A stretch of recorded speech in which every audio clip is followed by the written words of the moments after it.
Assalamualaikum warahmatullahi wabarakatuh. Waalaikumsalam warahmatullahi wabarakatuh. Innal hamdalillah nahmaduhu wa nasta'inuhu wa nastaghfiruhu wa nastahdihi wa natubu ilayhi wa na'udzu billahi min shururi anfusina wa min sayyiati a'malina may yahdihillahu fala mudilla lahu wa man yudlil fala tajida lahu waliyyan mursyida. Asyhadu an la ilaha illallah wahdahu la syarika lahu lahul mulku wa lahul hamdu wa huwa ala kulli syai'in qadir. Wa asyhadu anna Muhammadan 'abduhu wa rasuluhu addal amanah wa ballagha risalata wa nasaha al-ummah wa jahada fillahi ta'ala haqqa jihadihi. Allahumma shalli wa sallim wa barik wa an'im ala nabiyyika wa habibika al-Mustafa Muhammad bin Abdullah wa ala alihi wa sahbihi wa man sara ala nahjihi wa istanna bi sunnatihi ila yaumiddin. Amma ba'd.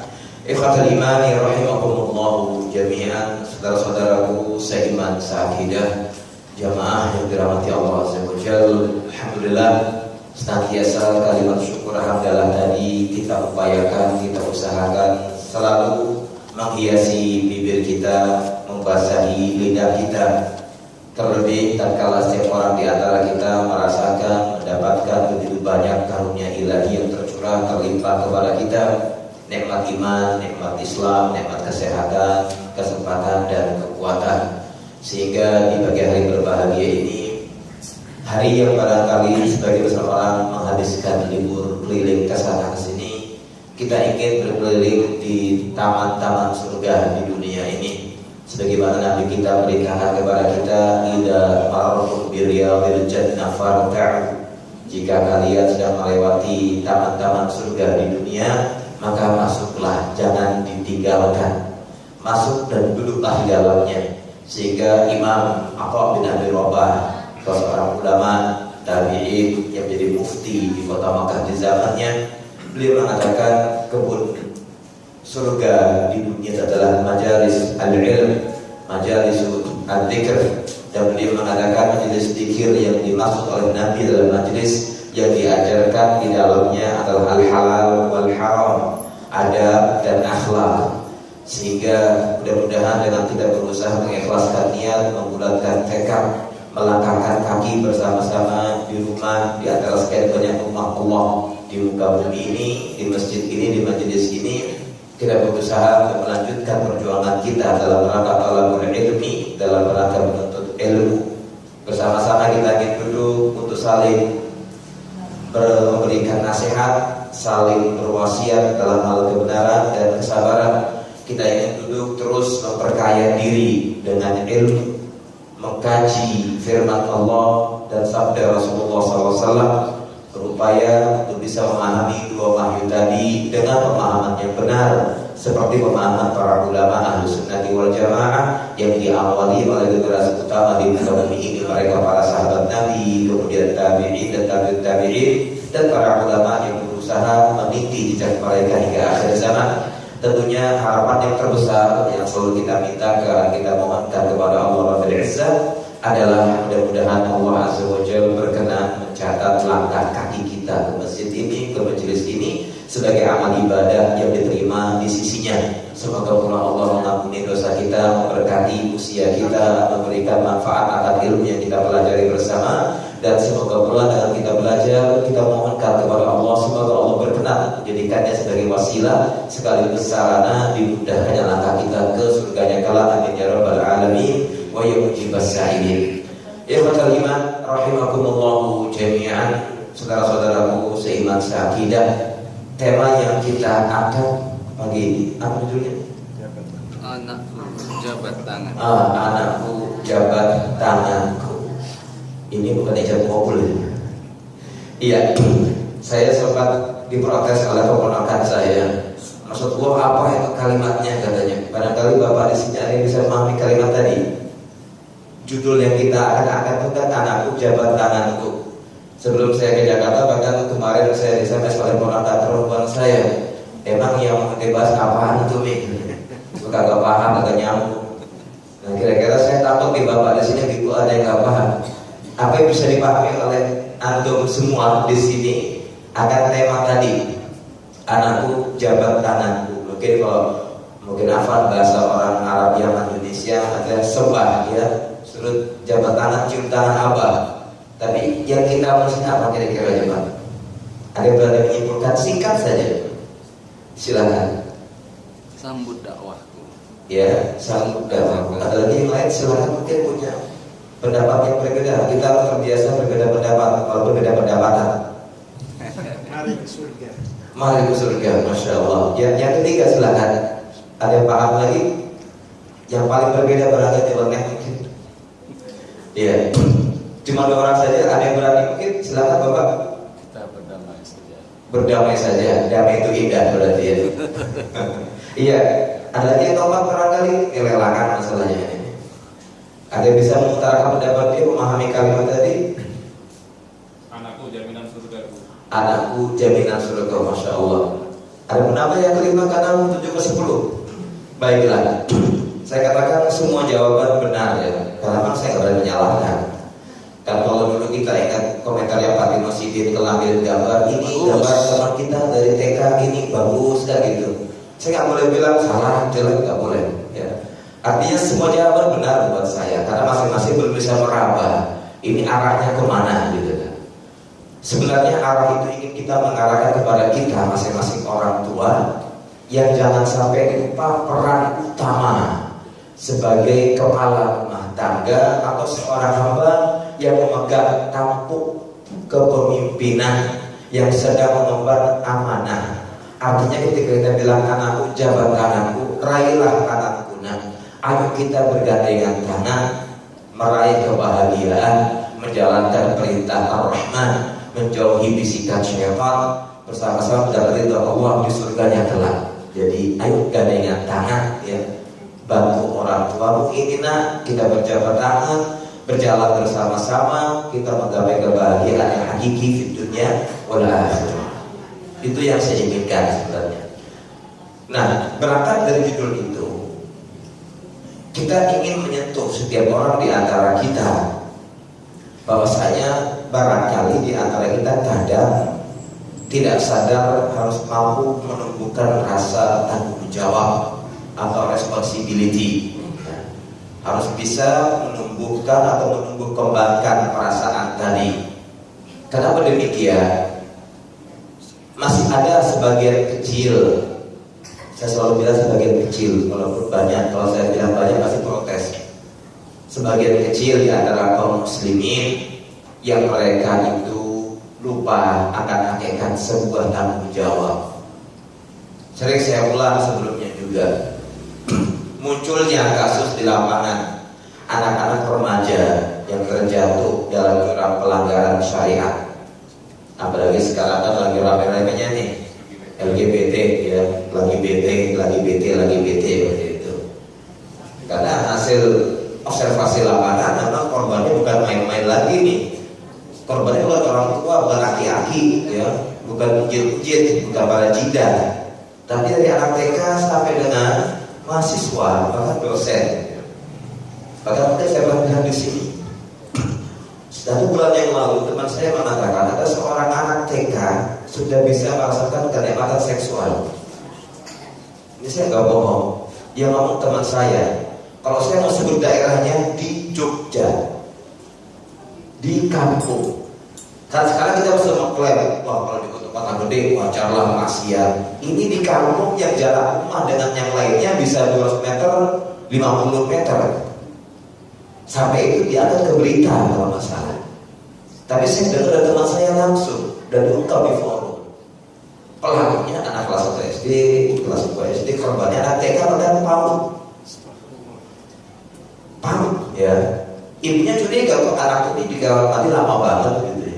Digedor enggak tanda begitunya anaknya sedang bermain sikat gigi. Gagal sikat gigi.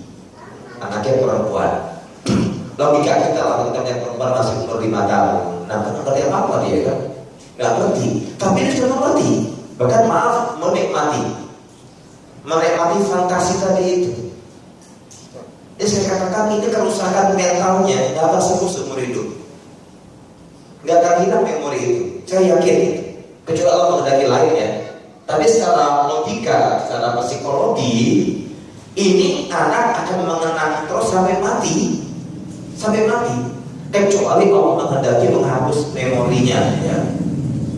Walaupun dia nggak boleh ngomong hapus ingatanku, apa kemarin katanya, hilangkan ingatanku, itu nggak boleh ya, kita boleh itu karena kita lagi ngetren lagu itu katanya, ya.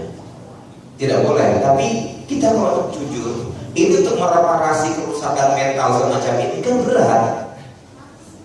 Kalau tembok yang runtuh gampang, pesen pasir, semen, kapur, batako, kemudian herbal atau mungkin yang lainnya pasang selesai. Tapi runtuhnya saraf, kayak ulama dan juga para pakar psikologi sepakat, ya, rusaknya otak anak kita gara-gara pornografi itu lebih parah ketimbang orang ketabrak trailer digiles kakinya remuk, bisa diperbaiki tulangnya remuk. Tapi kalau yang remuk itu otaknya, sarafnya rusak, susah. Ibarat anak kalau step kejam begitu, itu kan jutaan saraf putus. Ini karena faktor pornografi, maka jelas lebih merusak lagi. Memperbaiki tulang yang remuk dioperasi itu satu tulang bisa kok. Bisa. Saya pernah pasien di Solo itu dari Papua, remuk tulangnya dua-duanya kakinya, nabrak Mercy itu di naik motor Ninja, itu di terapi 6 bulan di kasur utuh kembali utuh. Tapi kalau ini, ya, otaknya rusak, sarafnya udah jebol, itu udah error, berat. Jadi berangkat dari sana kita mencermati kasus di lapangan, kita harus segera bangkit. Saya katakan di awal tadi, remaja itu kenapa muncul kerusakan di lapangan? Karena unsur komunikasi antara anak dengan orang tua tidak seimbang. Saya sekian kali menangani banyak kasus keluarga, bukan saya orang paling hebat, tapi kebetulan diajak nimbrung, dilibatkan untuk betul-betul menjadi problem solver, mencari problem solving, mencari solusi. Semua bermuara kepada satu scope, yaitu keluarga. Ingat, masalah yang muncul di negara kita ini kan berawal dari keluarga, ya. Komunitas sebuah negara yang besar itu kan diawali berangkat dari keluarga yang kecil, bapak, ibu, beranak 1, 2, jadi kecil, setiap RT, RW, kelurahan, kecamatan, kabupaten, provinsi, jadi negara, berangkat dari sini. Makanya kita lihat orang yang bermasalah di permukaan, lihat aja keluarganya, siapa dia. Saya mencermati ketika juga Syekh Abu Usama Salim bin Id Al-Hilali, ya, ketika mensyarah kitab Riyadhus Shalihin dengan judul Bahjatul Nadhirin, ketika mencermati sabda Nabi kita Muhammad SAW, beliau mengatakan, khairukum li ahlihi wa ana khairukum li ahli. Sebaik-baik kalian itu adalah orang yang paling baik kepada keluarganya. Perlu dicermati, lafaz bahasa Arab ahli, keluarga, itu konotasinya awalnya kepada istri. Jadi orang Arab ketemu kita, saya gimana keluarga itu langsung kepada istri, bukan ke anak dulu tapi istri. Maka Nabi mengatakan khairukum li ahlihi. Sebaik-baik kalian itu adalah orang yang paling baik kepada keluarganya, dalam tanda kutip istrinya. Karena ini kan cikal bakal. Bukankah Allah menamakan istri Anda seperti ladang? Nisa'ukum harthul lakum. Istri kalian itu ladang. Mau dicampur, mau dilingkis, mau dipakai bulldozer, mau bagi tenaga kerbau, yang penting suruh ngolah nih. Disuruh ngolah. Kalau pupuknya jelek, ya gak jadi buah yang bagus. Kalau salah pengolahan, ya mungkin seperti itu. Output yang dilihat oleh orang kan berarti mereka melihat kepada inputnya dan processingnya. Input awal gimana cara mencarinya orang ini, lalu processingnya sebelum dia mengeluarkan intaj, mengeluarkan sebuah produk, dilihat tadi dulu prosesnya kayak apa nih orang. Baru mereka bisa mengklaim, oh pantesan produknya seperti ini. Makanya kan negara Indonesia ini kalau bikin kain berwarna atau mungkin batik, mereka suka mengatakan dijamin tidak luntur. Artinya luntur dan dijamin. Itu udah bahasa kita gitu kan. Dijamin tidak luntur itu artinya luntur tidak dijamin. Ya, makanya kalau UMKM itu betul-betul produknya bagus, nggak perlu iklan gitu dia. Silakan coba. Makanya kan sekarang perang iklan.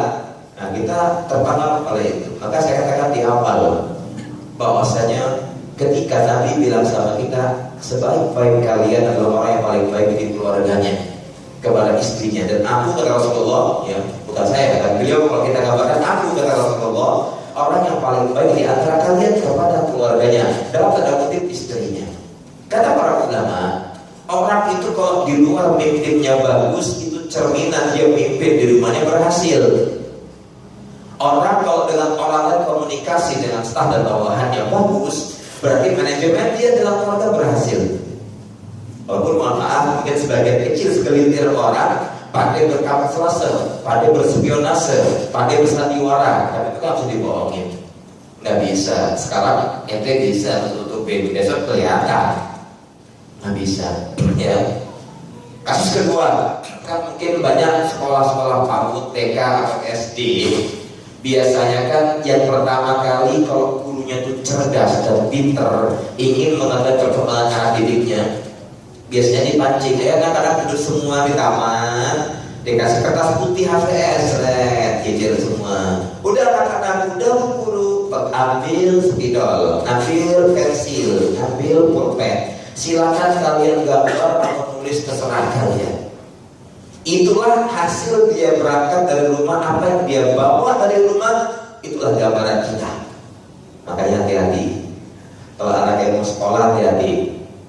Jangan sampai dia dapat perlakuan yang kurang baik dari orang tua, karena yang dia tuangkan di kertas. Misalnya saya nggak ada kertas ini, saya di kertas. Dia tulis gini. Dia gambar. Kadang-kadang mereka pakar psikologi itu kan jebakan kepada anak masalah psikologinya. Kalau dia gambar orang dan dengan tangan, pohon buahnya ini, mereka punya sendiri penafsiran. Tapi anak itu masih dibohongi. Ada anak atau tetap sekolah, ayo tulis ya, urap-urap dia pokoknya. Muter tanah, kamu lagi ngapain tuh nak? Sumpah. Putar maning, putar maning. Ya. Ada yang gambar tembok. Kamu gambar tembok kenapa nak? Masalahnya bapak ibu gua dengan tembok 11-12. Jadi kita katakan itu enggak bohong. Itu bukan hal yang dusta, itu hasil observasi lapangan sekian puluh tahun, kemudian sekian abad, mencermati bagaimana orang tua berhasil mendidik anaknya. Walaupun kita sepakat bahwasanya ulama bilang sama kita, al-hadi wallah wal muhtadi man hadahullah. Dan yang maha mampu memberikan petunjuk dan hidayah itu hanyalah Allah. Dan orang yang soleh itu adalah orang yang diberi hidayah oleh Allah. Sepakat, ya. Ini ungkapan yang sempat dilontarkan Syekh Mustafa Al-Adawi dalam kitab beliau Fiqhu Tarbiyatil Abna. Beliau mengatakan al-hadi Allah. Dan yang maha mampu memberikan petunjuk hidayah taufik itu hanya Allah. Dan orang yang soleh adalah orang yang diberi Allah kesempatan mendapatkan hidayah taufik. Sehingga kita mulai paham sekarang, jangan pernah melupakan konsep untuk terus berkomunikasi dengan yang di atas, yaitu Allah Subhanahu wa Ta'ala. Saya baru katakan kepada orang kemarin, tatkala kamu atau kita atau saya atau Anda berada di titik yang terlemah, sudah berada dalam kondisi ketidakberdayaan, ketidakmampuan untuk berkata, berkomunikasi, berdiskusi dengan lawan bicara kita, diskusikan kepada Allah. Tapi apa iya, stop, jangan bilang apa iya apa mungkin, langsung ke atas, direct contact. Karena Allah yang bilang sama kita, aku pasti ijabahi permintaan kalian. Nggak ada yang mustahil bagi Allah. Kenapa? Yang nyiptain kita siapa coba? Allah. Yang mengendalikan hati kita siapa? Allah. Minta sama sang pengendali agar Allah berkenan mengendalikan hati yang sedang kita garap ini, diputar, dialihkan Sebagaimana dibilang sama kita ketika doa beliau, Allahumma ya muqallibal qulub, tsabbit qalbi ala dinik, wa ya musarrifal qulub, tsabbit qalbi ala ta'atik. Ya Allah, dan yang memutarbalikan hati, teguhkan hatiku di atas agamamu. Ya Allah, dan yang memalingkan hati, kalau engkau menghadapi memalingkan hatiku, maka condongkanlah hatiku kepada perkara unsur ketaatan kepadamu ya Allah. Konsep itu yang kedua kita katakan. Lalu yang ketiga, membangun komunikasi yang baik antara orang tua dengan anak-anak kita. Kenapa demikian? Sampai kata para ulama, terkadang sebagian orang tua itu terlalu percaya sama anaknya. Udah deh, kalau gue sih sama anakku percaya, berarti sama sekolahannya.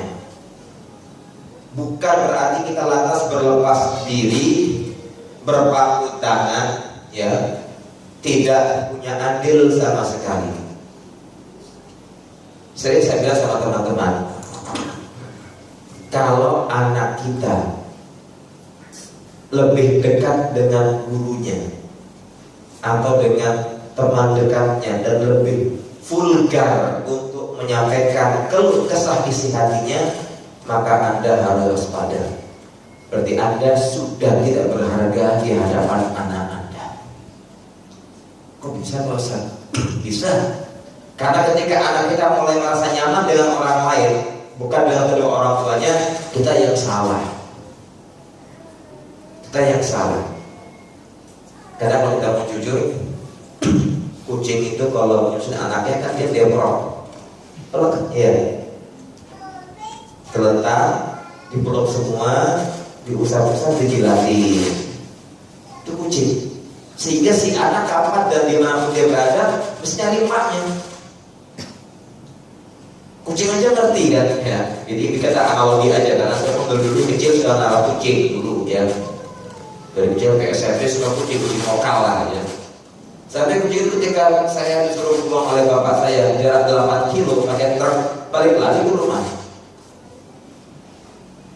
Maka kita katakan kalau anak kita mulai kehilangan kepercayaan, trust dari orang tuanya dan mulai lebih dekat kepada gurunya. Karena kalau anak yang cerdas dan baik, ketika ditanya oleh gurunya, siapakah orang yang paling dekat denganmu, yang paling nyaman di hatimu, yang paling enak kau berbicara dengannya? Kalau dia bilang guruku, bukan ayah ibuku, PR buat kita.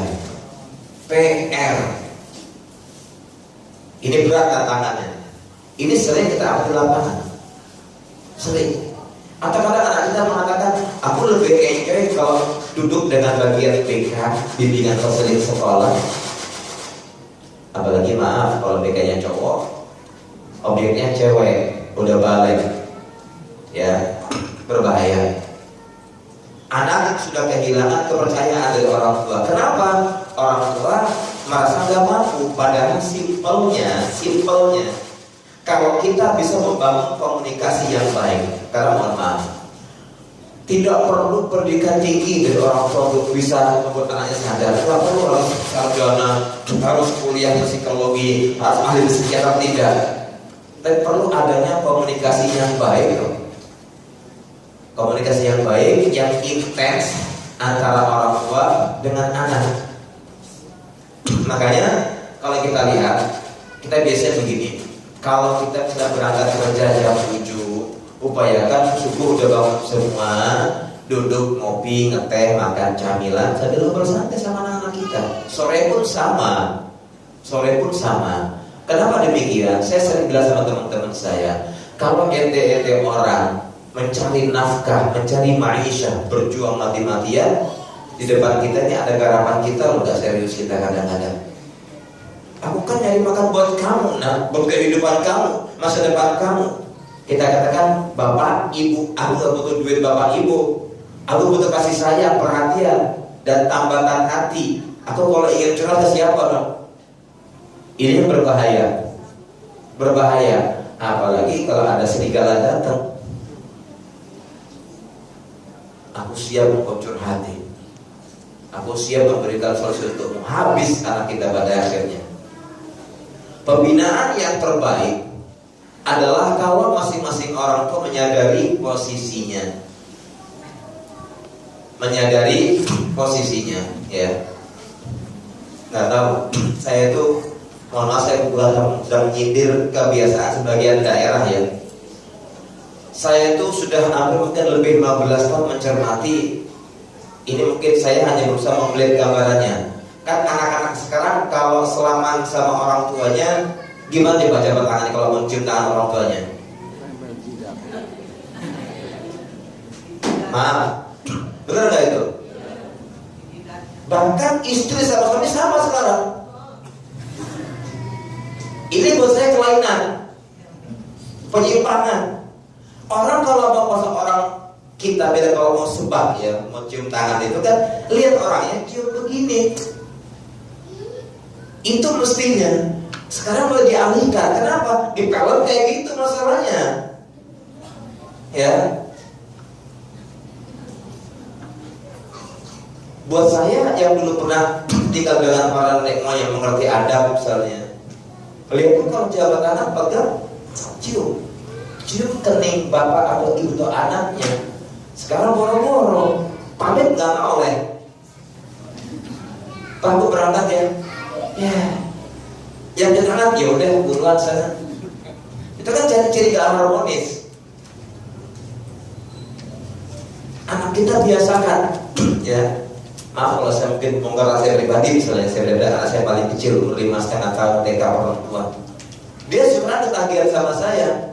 Selama cium, saya cium balik tangannya, cium ke pipinya, dia nunggu. Bi kurang satu. Apa? Aku belum didoain. Lihat, ya. Dia kalau ada yang kurang dari saya, nunggu di pintu. Kok belum berangkat, nak? Tapi lupa doain, nak. Doa apa sih? Saya tanya gitu. Perlindungan dari setan. Karena saya berusaha, saya akan terus tiap hari. U'idukuma atau u'iduki, u'iduka bikalimatillahi tammati min kulli syaitanin wahamatin wa min kulli ainin lama. Makanya ulama sepakat mengatakan innama yansha'u nasyi'ul fityani fina bima awwadahu abuhu. Innama yansha'u nasyi'ul fityani fina bima awwadahu abuhu. Sesungguhnya tumbuh kembang anak kita itu sesuai kebiasaan orang tuanya. Kalau anak kita yang kedua misalnya berangkat sekolah, Mi aku berangkat, muncul panggil, sini, lo gak punya orang tua, panggil, dudukin dulu, ceramain dulu semenit. Tapi anak kita itu ketika kita lupa, hanya ketika dia tanya, kok aku belum didoain, memang aku gak boleh selamat di jalan misalnya. Walaupun sekolahnya, ini rumah saya, itu sekolahnya gitu dekat. Tapi kita kan gak tahu nasib anak kita. Ya kita rangkul dia peluk kita, lama banget. Yang lama doanya, dengerinnya iya, dia nirukan kita gitu kan, nirukan. Sampai Nabi kita, mana doanya? Mana doanya? Itu contoh model kita. Ya. Karena kita menyadari, Nabi ketika mengatakan u'idukuma kepada saya cucunya, aku mohon tetaplah perlindungan kepada Allah minasyaitan, dari syaitan, ya. Min kulli syaitanin, dari syaitan. Wahama, hewan berbisa, hewan buas. Wa min kulli ainin lama. Kan tiga ini yang rawan menyerang anak kita. Setan dari jin dan manusia.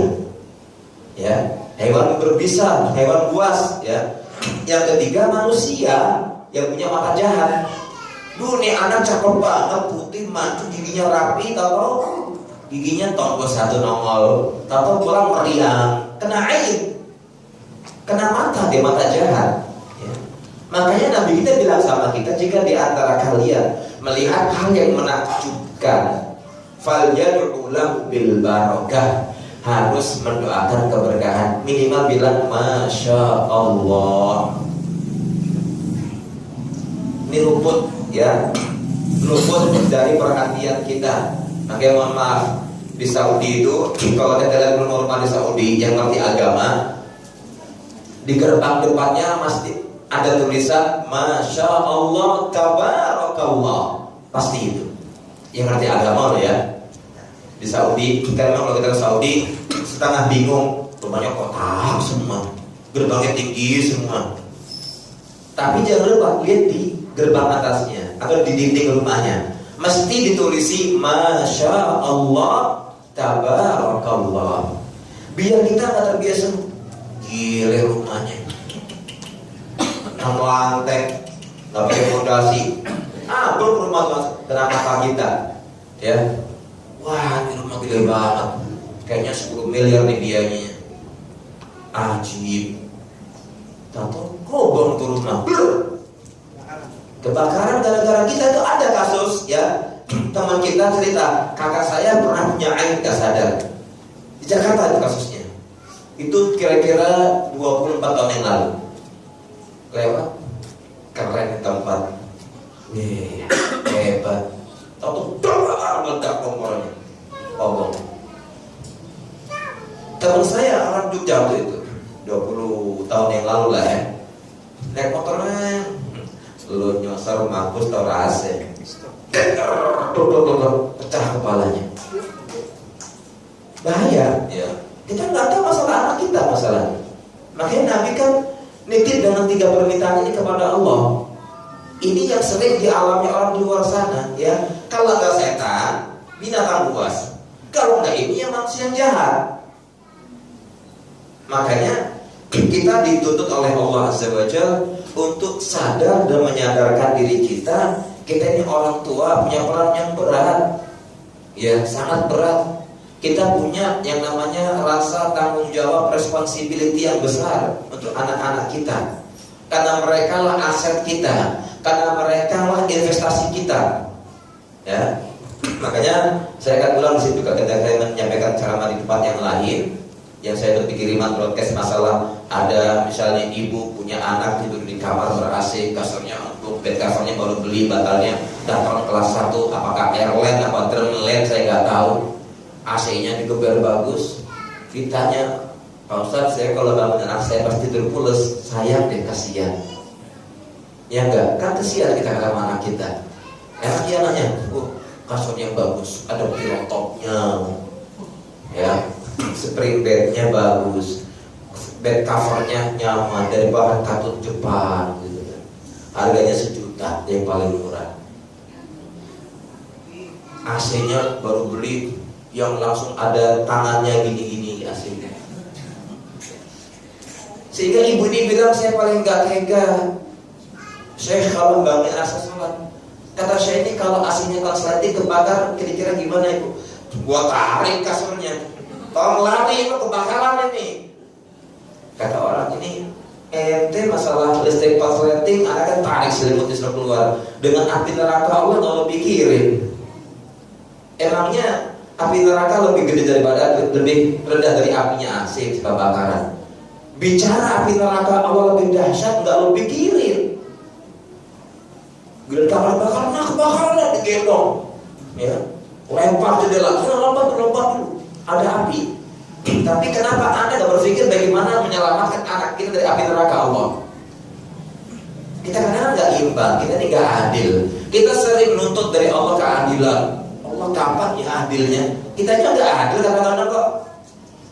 Lihat, Anda berusaha menyelamatkan aset milik Anda dari kobaran api yang tak seberapa kok. Panasnya api neraka Anda ada pikirkan. Mau tidur pakai AC apa AC? Kok bangun, sholat udah aja. Sholat, lu mau ke neraka? Nggak ada tawar-tawaran. Kalau tega bosan, kemarin dia mondok. Itu kan habis di penjara deh gondok. Itu penjara suci. Nggak tega saya Ustaz, biarinlah tidur pulas. Ini saya dengar dengan telinga saya langsung. Ya, orang tua saya ngomong, anak kita di rumah gimana?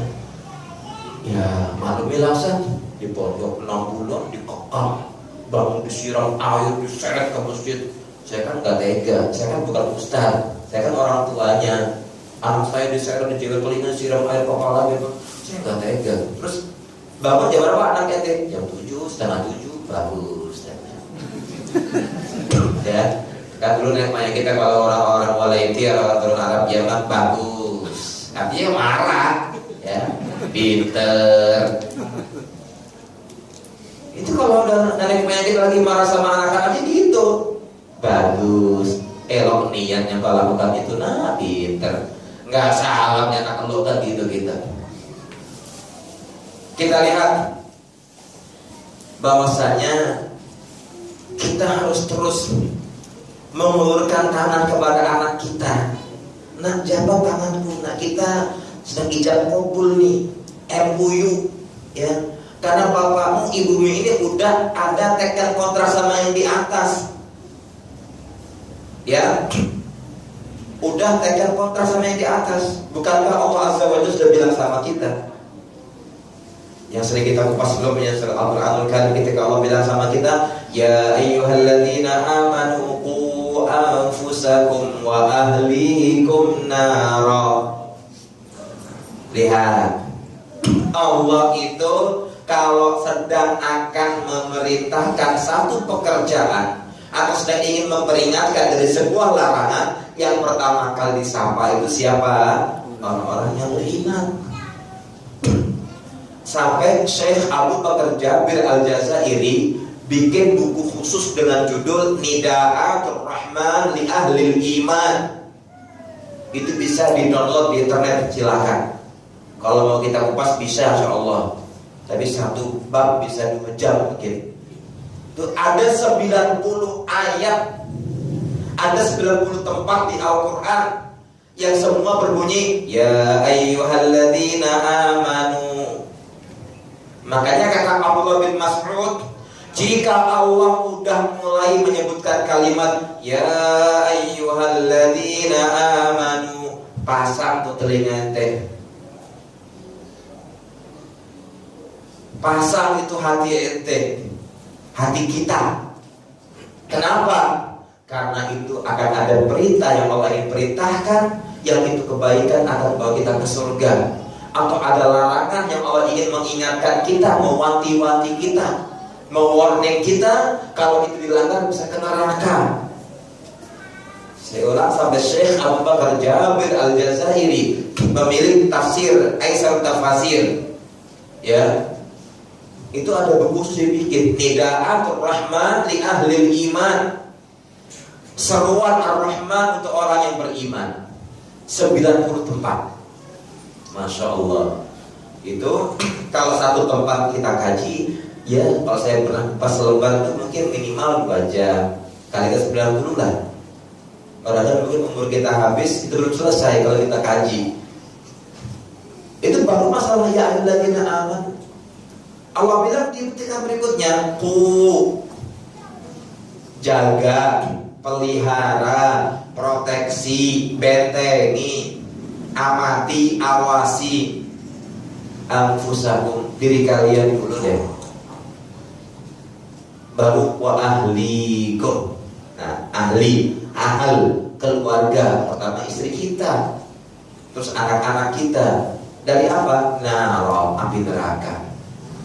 Ini yang harus selalu kita tanamkan pada anak-anak kita. Dan ingat, saya pribadi berusaha selalu bilang sama anak kita yang udah dewasa, udah balik, duduk, nah, kamu udah balik, berarti kamu sudah mukallaf. Apa itu mukallaf? Nah, terangkan sama anak kita mestinya. Mukallaf itu secara etimologi, terminologi begini nih. Ketika anak sudah usia balik, maka berlakulah taklif, unsur perintah. Ente harus sholat, puasa, baca Quran, bakti sama orang tua, jangan reseh, jangan dolim. Dan yang kedua, ente kalau udah balik, nah udah berlaku 2 hal, pahala sama dosa. Terus tuh anak kita cekokin di telinganya, ya, cekokin telinganya, ya. Mungkin kalau orang Betawi, tong duduk sini, gue bilangin, lo udah gede, udah balik, udah ngerti, udah berlaku buat lo nih 2 hal, ya, pahala sama apa? Dosa. Maksudnya gimana, be? Ya lo kalau rajin sholat dapat pahala, lo masih terangkat atau enggak? Tergantung bahasa kita ya. Kalau orang Jawa kan Jawa nih ngene le, tak kandhane kowe. Nek awakmu iki soleh, nurut, yo mlebu swarga. Tergantung kita lagi mana ngomongnya, mau orang Medan, orang Madura, mau orang Jawa Timur, Jawa Tengah, Jawa Barat, Jakarta, terserah bagaimana cara ngaturnya. Atau mungkin pakai bahasa Arab, ijlis ya waladi. Bagian kalimat misalnya gitu, terserah gimana bahasanya pokoknya. Yang penting ini kalimat nyantol di anak kita, ya. Anak-anak kita kadang bisa dengan candaan, dengan berbagai sindiran, dengan slide tampilan, dengan cerita. Anda yang harus tahu apa yang dimiliki anak Anda, bagaimana kebiasaannya. Jangan diserahin orang lain. Tolong anak saya digarap ya. Senang ustadznya. Kalau ada bahasa begini Pak, saya punya silabus panjang ini masalahnya, kelamaan. Kalau sama ustadz sama guru lama prosesnya. Kalau orang cepat duduk loh. Nah dulu bapak mau cerita, mau ngobrol, ingatkan masalah itu. Nah kalau kamu udah balik, cewek, cowok, begini, ya setiap hari, anak udah tidur, pandangin, Masya Allah anak udah tidur, udah gede sekarang. Aku merindukan dulu candamu, kemanjaanmu. Kan udah gede kan repot kita, udah tua kita mikir, diambil si fulan, sendirian, belum. Kalau dalam Jawa belum. Ya, belum. Mumpung Anda sekarang bisa berkomunikasi, mumpung itu anak udah diambil orang, ya. Kalau perempuan diambil laki-laki di bawah bininya. Lo taruh bini lo ya, kenapa be? Kok ikut istri lo? Ya kau punya istri gua kan gitu. Mumpung kita sekarang masih sempat berkomunikasi, duduk dengan anak kita, cekokin terus itu, ya. Jangan kalah sama iklan TV. Jangan kalah sama iklan di internet atau di HP. Jangan sampai kita kembang keluarga, anak kita yang ini megang iPad, yang ini megang apa lagi, tablet, yang ini megang apa lagi, ngumpul. Itu yang sering kita katakan, media sosial itu menjauhkan yang dekat, mendekatkan yang jauh. Anak kita lebih senang komunikasi sama ini nih, sampai kiting di tangannya kita orang Jawa, gini terus. Jangan dikira nggak rusak, itu merusak. Zaman dulu kita kecil nggak ada gitu-gituan, ya. Awal saya kuliah di Madinah itu HP yang paling canggih bernama Telepon Nokia 3330. Ya, itu pun hitam putih ada semutnya. Kalau sekarang cekrek, ya. Udah zamannya selfie-selfiean di situ. Ini penyakit kita kadang-kadang kita karena unsur pertama saya amati di lapangan unsur komunikasi yang tidak seimbang. Kita kalau di luar pandai dalam orang berkomunikasi menangani masalah orang, di rumah cuma 2 orang kita nggak bisa menangani ini misalnya. Kita kalau sudah bikin program gede untuk level nasional, coba programnya, target pencapaiannya, RAW-nya, terus penanggung jawabnya, terus bagaimana lengkap detail. Hebat nih orang jago. Di rumahnya udah capek. Anak dapat sampah kita aja, dapat keringat kita yang baru, mulut kita belum sikatan misalnya. Lempar sepatu pelata, lempar tas. Pak aku mau ngomong, entar. Aku capek. Tapi kalau kita mau seminar, semangat banget. Jadi begini. Hebat nih. Tetor paling jago kayaknya nih. Cepet, tayangannya bagus. Di rumah kita samain dong sama anak kita. Bapak nggak capek? Tidak. Untuk mama, untuk anak-anak papa, senyum kuat. Bener nih Pak? Bener. Walaupun perut mules, gigi cakap-cakap, mata udah mulai merem, ya nggak ada. Ayo ngaji. Anak baca Quran, hafalin, dengerin, nyaman di nantinya. Ayo rangkul mereka semua. Tidak harus menunggu kita harus paham agama yang harus LC, atau LPD, atau SAG, atau mungkin DRS, atau dokter, nggak perlu. nggak perlu. Tapi ini yang sering saya amati saya pribadi kalau saya selalu meneruskan komunikasi. Ya. Lalu yang kedua adalah perhatian. Perhatian sama anak kita. Jangan sampai yang perhatian sama anaknya temennya. Lalu kayaknya hobinya begini ya. Bisa, aku tahu aja sih katanya. Aku tahu. Bapaknya nggak tahu. Bapaknya yang salah. Bahaya itu. Perhatian. Berikan anak kita perhatian. Ada cerita, ada orang tuh anaknya kalau pulang sekolah, ibunya walaupun capek, ditanggap. Apa tanggap orang sih bilang kita ya? Diladenin, dirangkul ya. Nah, anak ini masya Allah perempuan, hobinya nyerocos. Ibunya kan capek seharian nyetrika zaman dulu ya, nyetrika, nyapu, ngisi bak mandi, goreng di dapur, pokoknya berlipat capeknya. Dia bilang, ini anak kita kalau pulang duduk di kursi. Ibunya nggak bisa apa-apa. Duduk, nah gimana? Begini nih, ini tadi gurunya gini, terus gimana kamu? Jadi sekarang zaman orang tuanya akrab banget dia. Kalau kata orang Jawa ditangkap, ya. Kayak orang Jawa lagi nanggap konser misalnya kan, diladenin, ya. Dirangkul anaknya. Nah tadi pulang sekolah gimana? Memang kita capek, tapi itulah yang kita inginkan. Itu yang kita idamkan. Perhatian yang lebih kepada anak kita.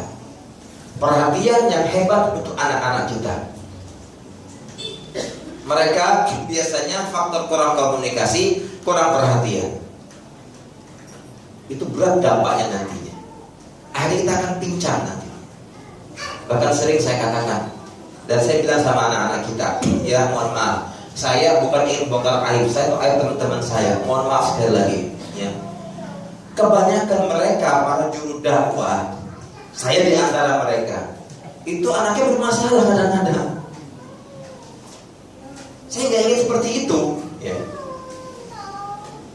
Sebagian anak guru atau profesi dari seorang kiai atau seorang mubalek, itu biasanya anaknya trouble. Walaupun anaknya 10 cuma 1, mereka satu bermasalah kadang-kadang. Saya bilang sama teman-teman, jangan sampai kita ini berhasil membina umat, gagal membina umat sendiri di rumah. Ya, di podium kita singa podium, di pengajian masya Allah, jadi idola. Kalau nggak ada kangen, mana sekarang mau ini gua kangen. Di rumah anaknya bener-bener kangen sama bapak. Bapak kan milik umahan, milik umat. Bukan milik Umi. Nah itu bahaya ya. Makanya kebanyakan job itu bahaya sekali buat saya ya. Takut lupa sama yang di rumah kan gitu. Karena kalau job keluar kan ada hitungannya. Kalau di rumah kelimpungan kita kadang-kadang capek. Saya bilang ke anak saya, ke istri saya, mohon maaf sebelumnya, saya tidak ingin jadi orang yang diibaratkan kata Rasulullah seperti lilin. Alladhi yaridun nasa wa yansa nafsahu. Nabi yang bilang sama kita, orang yang rajin kasih nasihat orang lain, lupa sama diri sendiri, lupa sama keluarganya, kayak lilin nih. Lilin itu nyala gak? Nyala. Terang gak? Terang. Yang ambil manfaat dia apa orang lain? Orang lain. Wah, oh alhamdulillah ada lilin, gue bisa baca. Tapi dia menerangi sekaligus dia binasa. Lele habis. Itu yang kita khawatirkan. Itu yang kita khawatirkan. Kembali ke konteks redaksional hadis Nabi yang tadi saya katakan, wa ana khairukum li ahli. Akulah sebaik-baik orang di antara kalian, yang paling baik pembinaannya, edukasinya, komunikasinya kepada keluargaku. Sampai Nabi mau mati, siapa yang dikumpulin? Istrinya, anaknya, keluarganya, pamannya, bibinya kumpul semua. Keluarga Bani Hashim, Abdul Muthalib, Fatimah dipanggil. Salah, saya bukan Fatimah ya, Fatimah. Biasaan orang pakai Fatimah jadinya. Ya Fatimah binta Muhammad, kata Rasulullah. Silakan ente minta dari bapakmu ini apa yang kau minta berkat duniawi. Kenapa? La aku diangki min Allah syai'ah. Nanti hari kiamat aku gak bisa belain kamu, nak. nanti hari kiamat bapakmu ini Nabi Muhammad, ya, tidak bisa belain kamu di hadapan Allah. Artinya kamu sudah harus mempertanggungjawabkan diri kamu sendiri. Lihat, Nabi kita aja ketika dibangkitkan oleh Allah di maqam mahmuda, ketika dia sujud di hadapan Allah, disuruh bangkit, yang pertama dia minta apa coba? Ya Rabbi ummati, ya Rabbi ummati, ya Allah umatku, ya Allah umatku. Kita ini umatnya gak tahu diri. Nabi setengah mati bela-belain kita di hadapan Allah. Ya Allah tolong umatku. Muhammad, kamu gak tahu apa yang diperbuat umatmu sepeninggal. Ketika dia melihat ada umatnya yang masuk ke Al-Kausar, telaga Nabi diusir oleh Allah, gak boleh masuk ke kuarin. Nangis Nabi. Nabi nangis memperjuangkan kita. Ya Allah, itu kan umatku. Ini gak tahu apa yang mereka lakuin setelah itu mati. Nyimpang mereka Muhammad, ya, nerikung mereka semua, ngelanggar mereka semua itu. Lihat, ya. Makanya kita katakan penting terus kita berkomunikasi sama anak kita. Walaupun adik kita ketika SMA lagi di mana, bapak bawel banget sih, aku diawasi terus. Di buku ini saya mengatakan, apakah orang tua wajib memantau anaknya? Wajib. Ayuraqabu al-abna, apakah anak harus diawasi? Wajib diawasin. Wajib. Kalau perlu jangan dikasih HP yang canggih, ya. Mohon maaf, anak saya kelas 2 SMP dia bilang, beli HP dong, kan buat punya tabungan dia habis lebaran. Enggak. Kamu HP buat apa? Iya pokoknya. Nah, kalau udah bilang pokoknya jangan. Balas pokoknya enggak. Ya. Paling-paling kalau kita butuh HP yang zaman jadul lah, jadul itu yang bisa buat telepon SMS doang. Jangan HP yang klek. Jangan, ya. HP-nya sekian juta, nyicil lagi. Kalau HP kan beda kebutuhannya. Kamu mau apa sih? Maaf Bu ya Bapak Ibu sekalian. Kadang anak kita usia 5 tahun udah bisa bikin password. Saya punya komputer laptop kecil itu kaget. Siapa yang kunci ini? Aku bikin.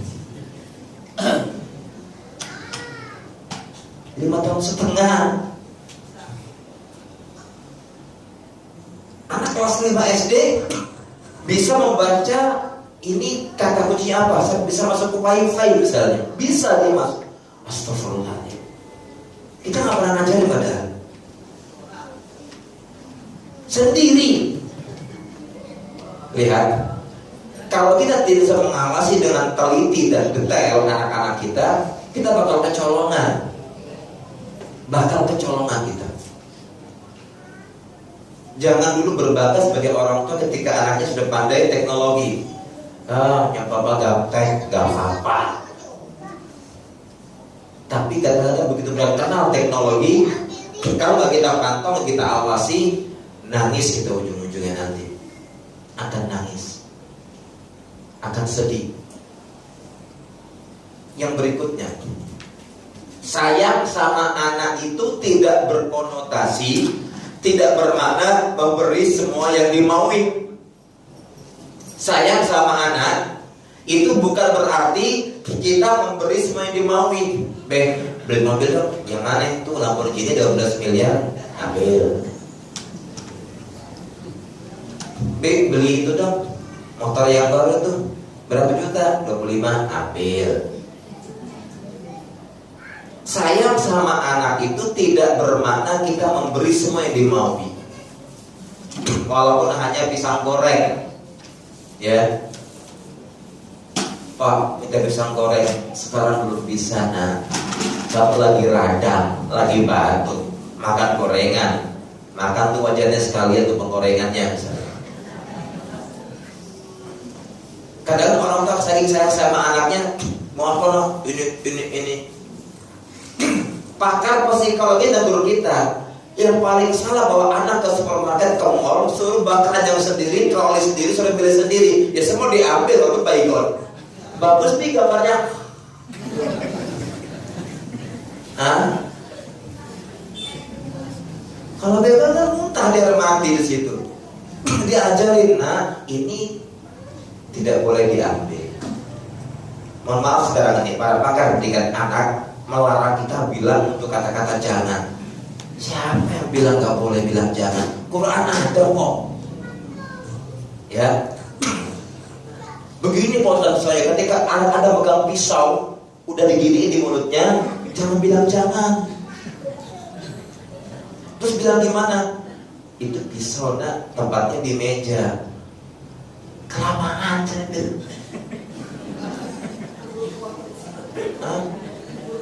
Keburu nelan pisau anak kita. Karena di Al-Quran banyak kata-kata la. Luqmanul Hakim pernah bilang sama anaknya, ya bunayya la tusyrik billah. Saya setuju itu Ustaz, kata dia. Artinya coba dirubah Ustaz. Dirubah gimana? Nah, Allah itu kita harus esakan, tauhidkan. Terus gimana? Kalau syirik, bingung dia. Ya jangan syirik lah. Repot. Kan jangan merintah, jangan marah, jangan dibully. Jangan diberita, jangan dilarang, jangan dibully. Repot nantinya.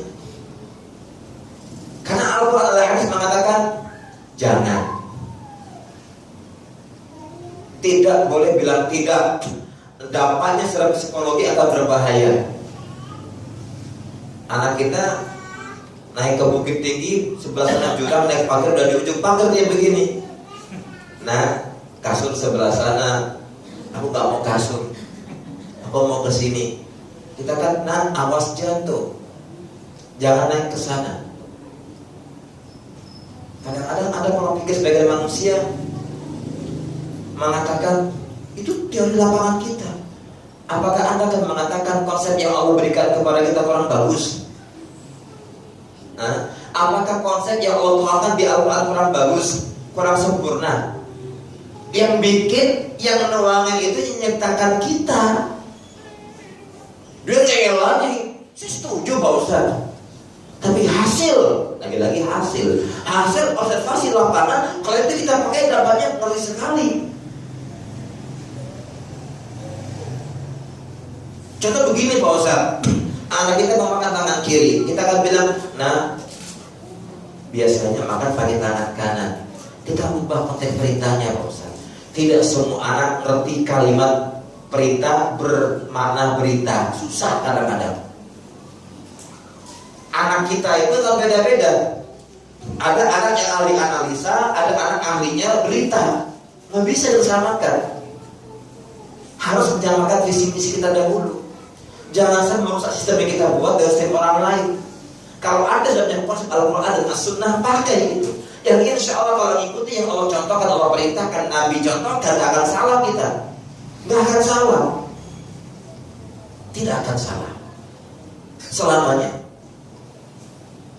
Itu kan rekayasa manusia. Ya kan lagi ribut kemarin, gak boleh bilang jangan, gak boleh bilang tidak, jangan diperintah. Terus gimana tolong cara perintahnya? Pakai minta tolong nak, bawakan ke sana. Itu kan bawakan itu perintah tuh mestinya kan. Tinggal bagaimana kita biasakan, Kang, bahasa atau tempat satu, dia paham pasti.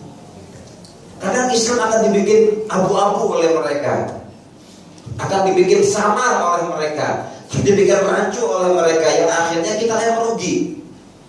Kita yang merugi. Maka saya katakan di awal, sayang dan cintanya orang tua sama anaknya tidak berkonotasi bermakna kita memberi semua yang dimaui anak kita. Makanya saya ketika ngobrol sama teman-teman yang udah lebih tua jauh sama saya, cerita, Pak Ustaz, jangan sekali-kali nitipin anak sama mbahnya. Kenapa Pak? Mbahnya itu sayang tapi nggak tanggung jawab. Ustaz, nonton iklan enggak? Iya. Iklan apa? Ibu bawa anaknya. ke rumah neneknya, nenek titip cucu. Oh iya cucuku datang. Ingat ya nek, es krim, indomie, kerupuk jangan, beres. Pergilah anak